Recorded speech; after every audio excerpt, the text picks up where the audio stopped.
السلام علیکم دوستو، اسلامک سچے قصے، دلچسپ سچی کہانیاں، سیرت النبی، صحابہ کی زندگی، نبیوں کے قصے، اسلامک موٹیویشنل اسٹوریز کا ویڈیو دیکھنے سے پہلے آپ سے ایک چھوٹی سی گزارش ہے۔ آپ نے ہمارے چینل کو ابھی سبسکرائب نہیں کیا تو سبسکرائب کر لیں تاکہ آنے والی ہر ایک ویڈیو کا نوٹیفیکیشن آپ کو ملتا رہے۔ بسم اللہ الرحمن الرحیم۔ شروع کرتا ہوں اللہ کے نام سے جو بڑا مہربان نہایت ہی رحم کرنے والا ہے۔ درود اور سلام ہو میرے آقا حضرت محمد رسول اللہ صلی اللہ علیہ وسلم پر اور ان کی آل پر۔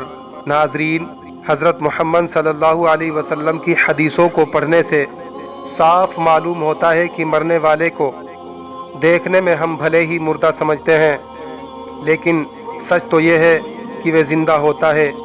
یہ دوسری بات ہے کہ اس کی زندگی ہماری اس زندگی سے بالکل الگ ہوتی ہے۔ پیارے نبی صلی اللہ علیہ وسلم نے فرمایا ہے کہ مردے کی ہڈی توڑنا ایسا ہی ہے جیسے زندگی میں اس کی ہڈی توڑی جائے۔ ایک بار پیارے نبی صلی اللہ علیہ وسلم نے حضرت عمرو بن حزم رضی اللہ عنہ کو ایک قبر سے تکیہ لگائے ہوئے بیٹھے دیکھا تو فرمایا کہ اس قبر والے کو تکلیف نہ دو۔ جب انسان مر جاتا ہے تو اس دنیا سے نکل کر برزخ کی دنیا میں چلا جاتا ہے، چاہے ابھی اسے قبر میں بھی نہ رکھا جائے یا آگ میں بھی نہ جلایا جائے، اس میں سمجھ ہوتی ہے۔ اللہ کے رسول صلی اللہ علیہ وسلم نے فرمایا کہ جب مردہ چارپائی وغیرہ پر رکھ دیا جاتا ہے اور اس کے بعد قبرستان لے جانے کے لیے لوگ اسے اٹھاتے ہیں تو اگر وہ نیک تھا تو کہتا ہے کہ مجھے جلدی سے لے چلو، اور اگر وہ نیک نہ تھا تو گھر والوں سے کہتا ہے کہ ہائے میری بربادی، مجھے کہاں لے جاتے ہو۔ پھر فرمایا کہ انسان کے سوا ہر چیز اس کی آواز کو سنتی ہے، اگر انسان اس کی آواز سن لے تو ضرور بے ہوش ہو جائے۔ دوستو، موت کے بعد قیامت قائم ہونے تک ہر آدمی پر جو زمانہ گزرتا ہے اسی کو برزخ کہا جاتا ہے۔ برزخ کا مطلب ہے پردہ اور آڑ، چونکہ یہ زمانہ دنیا اور آخرت کے درمیان ایک آڑ ہوتا ہے، اسی لیے اسے برزخ کہتے ہیں۔ چونکہ خود انسان اپنے مردوں کو دفن کیا کرتے ہیں، اس لیے حدیثوں میں برزخ کے آرام یا عذاب کے بارے میں قبر ہی کے لفظ یا شبد آتے ہیں۔ اس کا یہ مطلب نہیں کہ جن انسانوں کو آگ میں جلا دیا جاتا ہے یا پانی میں بہا دیے جاتے ہیں وہ برزخ میں زندہ نہیں رہتے۔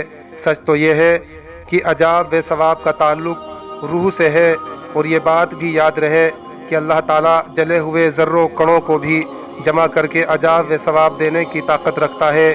حدیث شریف میں ہے کہ پہلے زمانے میں ایک آدمی نے بہت زیادہ گناہ کیے تھے۔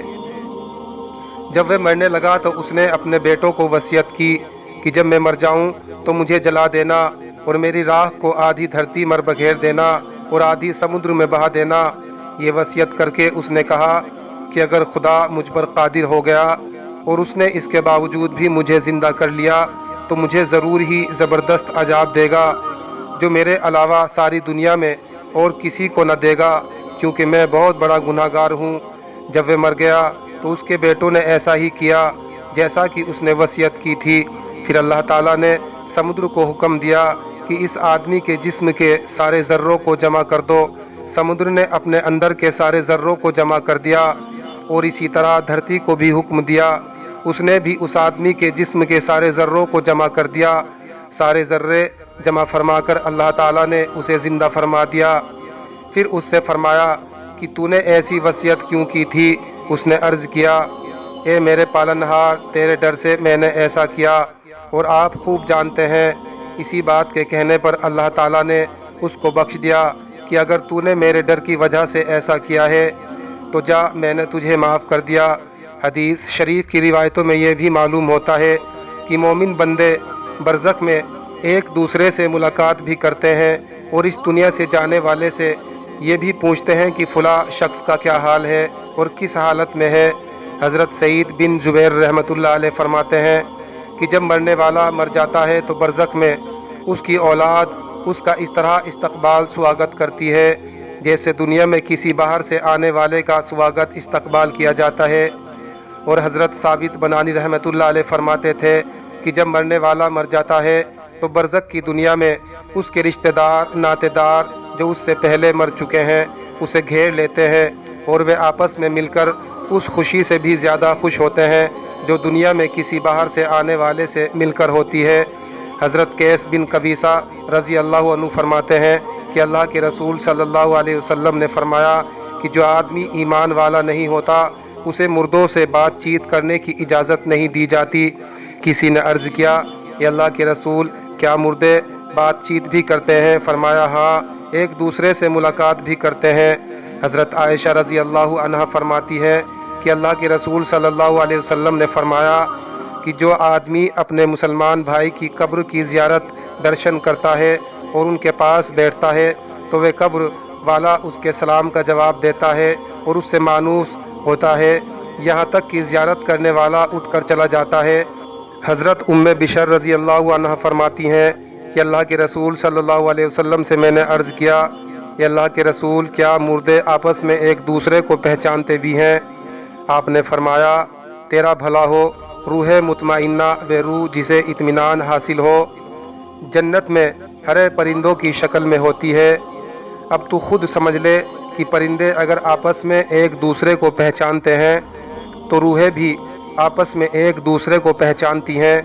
حضرت ابو سعید خدری رضی اللہ عنہ روایت کرتے ہیں کہ اللہ کے رسول صلی اللہ علیہ وسلم نے فرمایا کہ جو آدمی قرآن مجید پڑھنا شروع کرے اور پورا کیے بنا ہی مر جائے تو قبر میں ایک فرشتہ اسے قرآن شریف پڑھاتا ہے، چنانچہ وہ اللہ سے اس حال میں ملاقات کرے گا کہ اسے پورا قرآن مجید حفظ یاد ہوگا۔ ناظرین، جو لوگ بھلے کاموں میں جیون بتاتے ہیں وہ مرنے کے بعد کی زندگی کا یقین رکھتے ہیں، اسی دنیا میں ان کا من ہی نہیں لگتا۔ دوستو، جن کتابوں سے ہم نے حدیث کا یہ ذخیرہ اکٹھا کیا ہے ان کتابوں کا حوالہ نیچے دے دیا گیا ہے۔ مرنے کے بعد کیا ہوگا پارٹ 1 کا ویڈیو پورا ہو چکا ہے، پارٹ 2 دیکھنے کے لیے بنے رہیے ہمارے ساتھ۔ ملتے ہیں ایک اور نیکسٹ ویڈیو میں۔ اگر آپ نے ہمارے چینل کو ابھی سبسکرائب نہیں کیا ہے تو کر لیں تاکہ آنے والی ہر ایک ویڈیو کا نوٹیفیکیشن آپ کو ملتا رہے۔